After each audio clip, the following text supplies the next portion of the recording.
Amados, amadas, eu gostaria que aqueles que puderem em casa pudessem abrir a sua Bíblia agora nos Atos dos Apóstolos, capítulo 2, os versículos de 42 ao 47, porque esse texto nos mostra o retrato das primeiras comunidades depois da ressurreição de nosso Senhor. E nos chama muito a atenção para esse contexto que nós estamos vivendo. A primeira consciência é que durante todo o tempo pascal, nós vamos então extrair sempre a primeira leitura dos Atos dos Apóstolos. Como eu disse, é importante esta liturgia ou estas leituras dos Atos dos Apóstolos, porque vai nos mostrar como é que os cristãos se comportavam e viviam depois da ressurreição de nosso Senhor. E é muito interessante nós vermos, porque nós vimos um pouco a descrença, a falta de fé dos apóstolos para crer na ressurreição, para crer em nosso Senhor. E logo que nós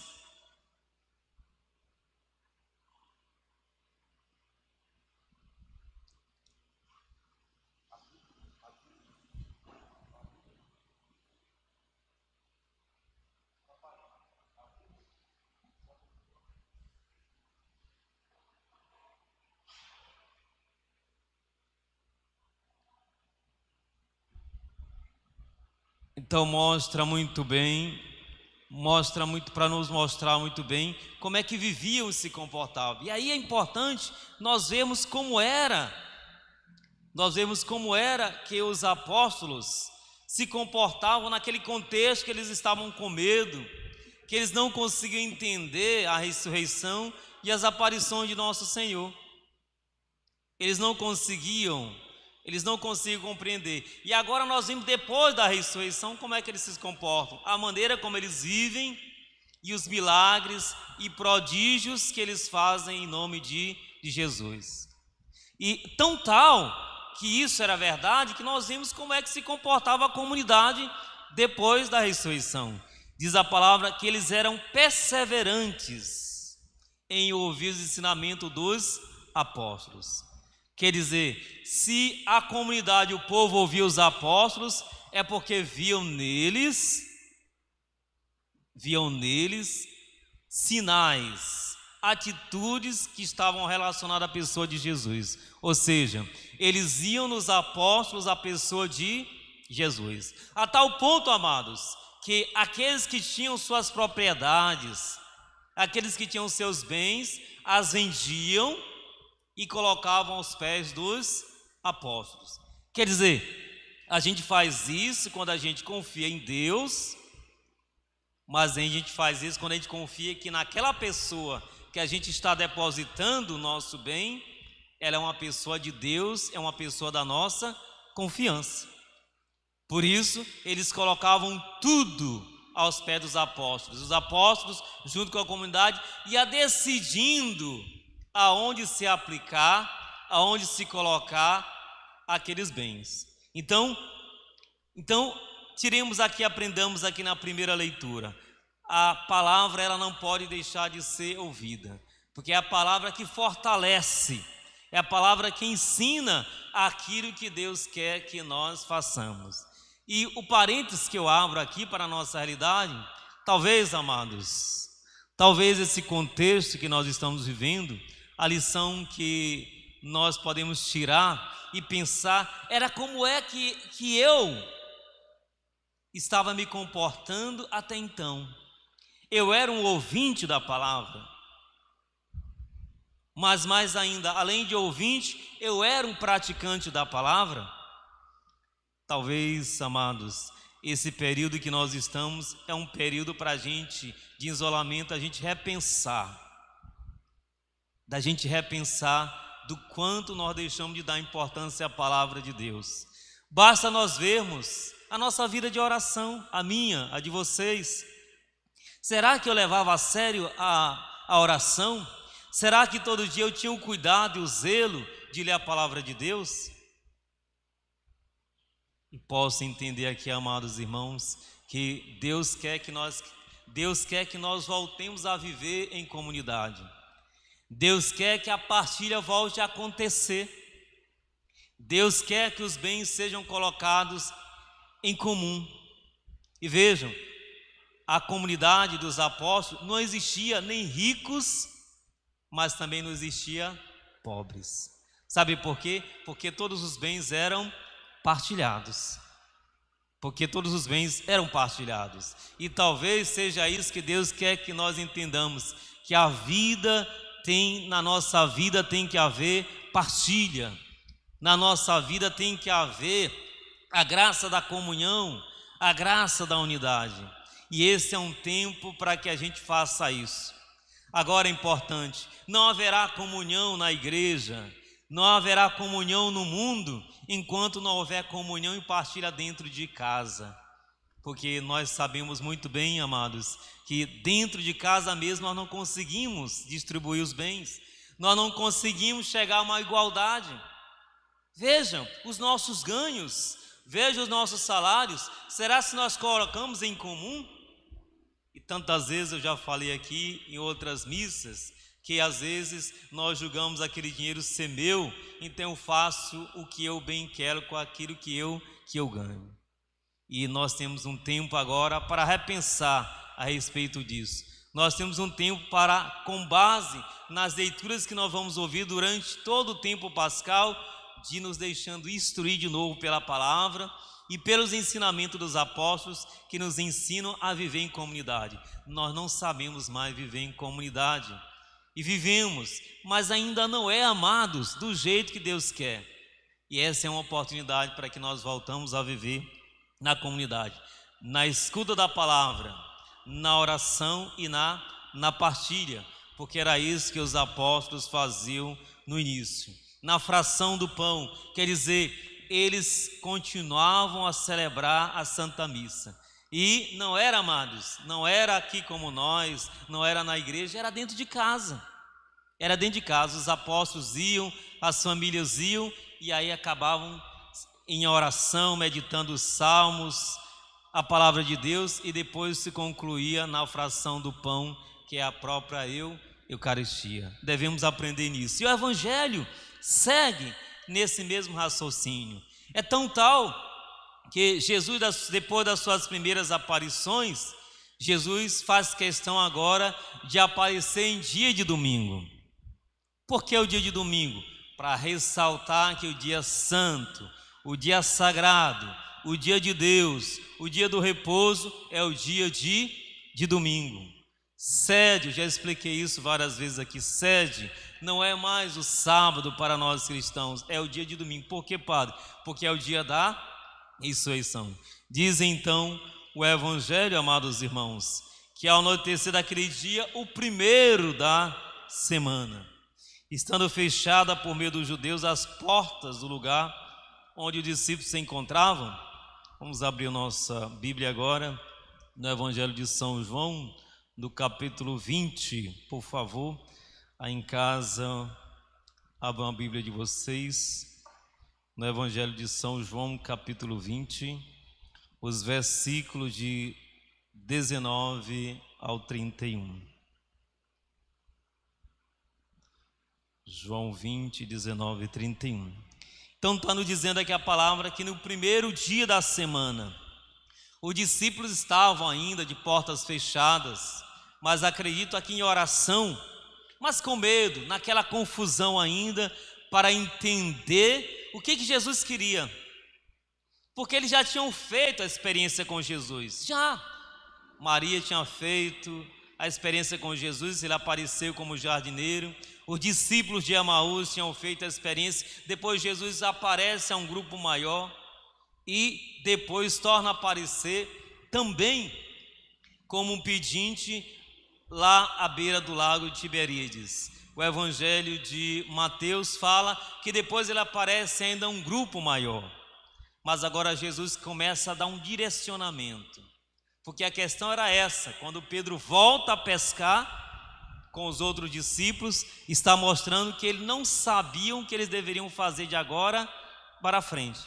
Por isso Jesus começa agora a privilegiar o dia de domingo, mostrar que o dia santo, o dia sagrado é o dia de domingo. Então, naquele final de tarde, Jesus aparece quando eles estão reunidos em oração. Veja, amados, como é importante a oração em família. Na hora que a família está reunida, diz até a palavra: quando 2 ou mais pessoas estão reunidas em meu nome, eu também estarei lá presente. Agora imagine quando a família está reunida. Imagine. Aí nós temos a certeza de que realmente Jesus está lá no meio.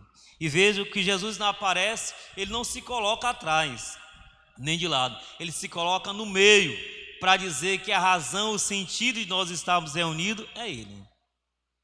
A razão e o sentido de nós estarmos reunidos é Ele. Por isso ele se coloca no centro e deseja a paz.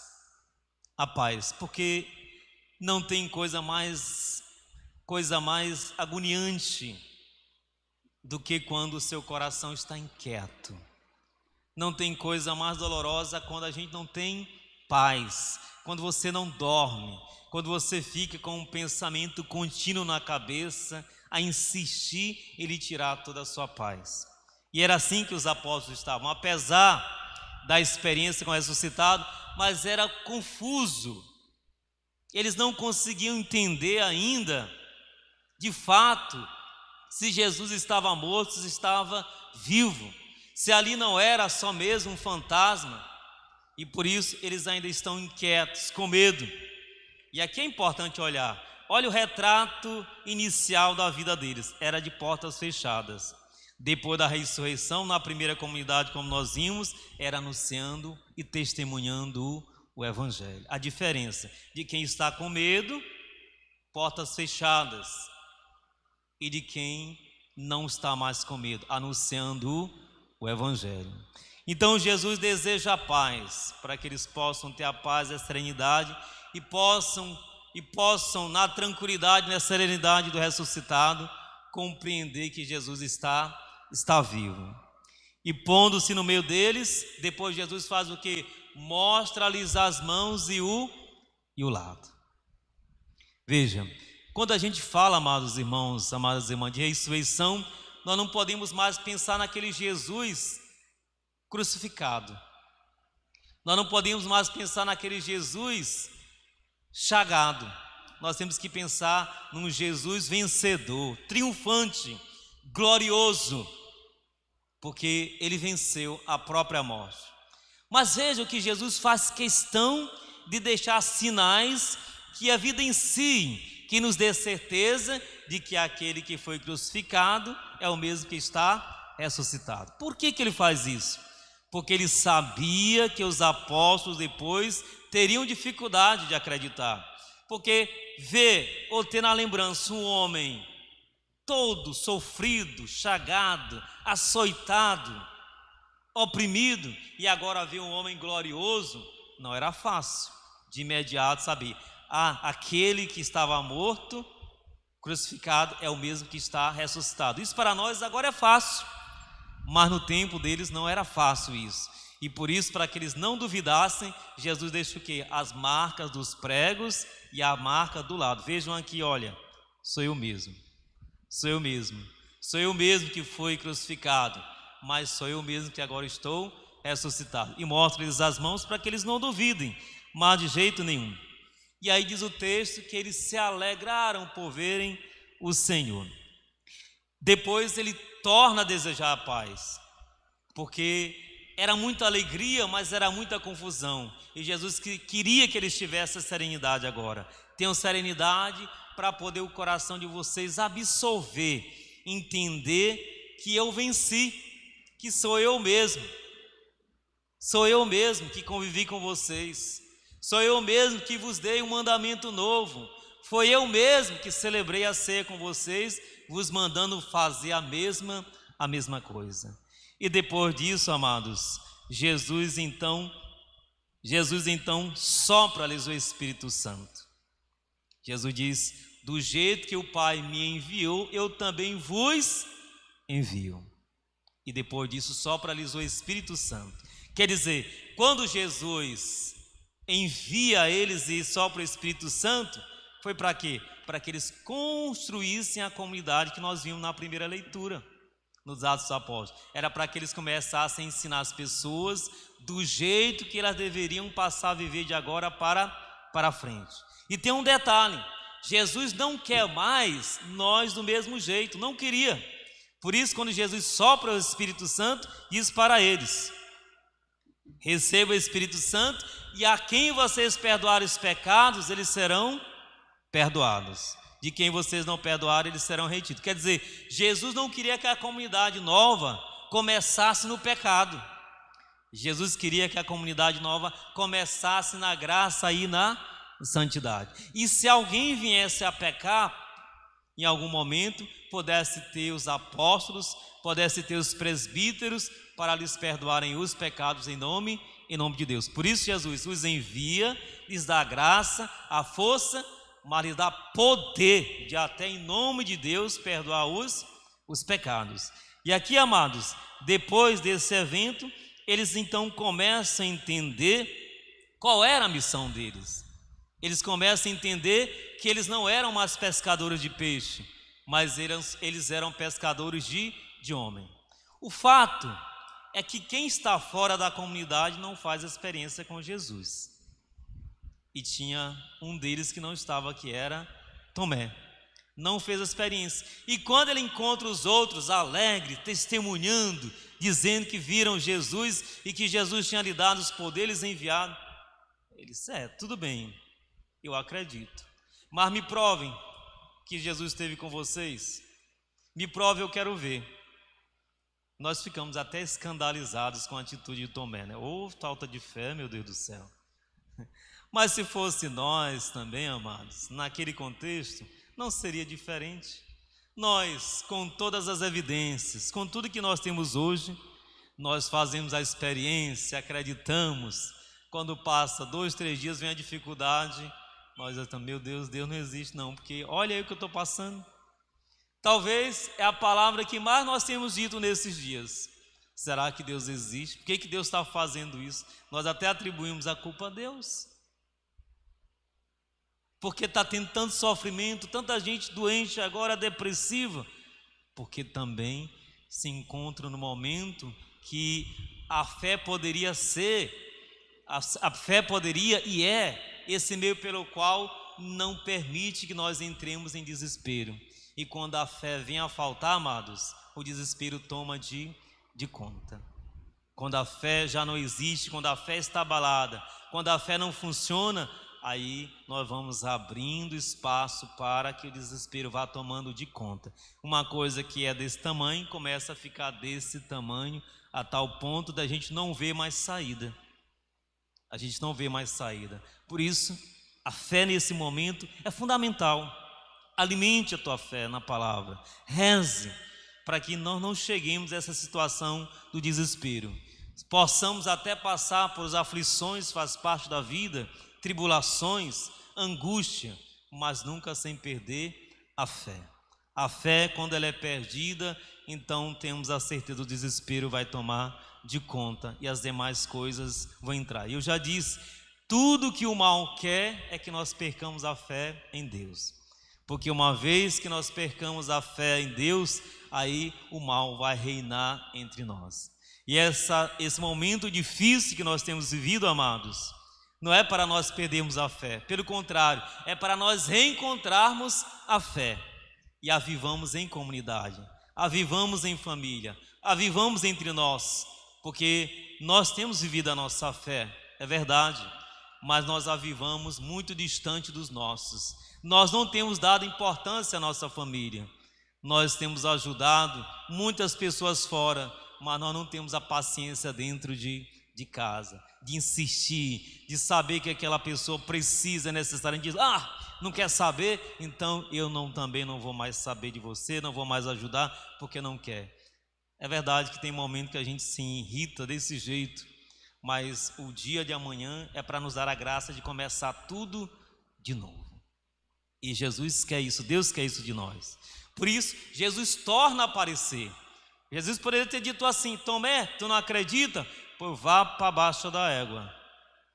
Ele não disse isso. 8 dias depois, ele volta a aparecer. E ele aparece no momento que Tomé estava.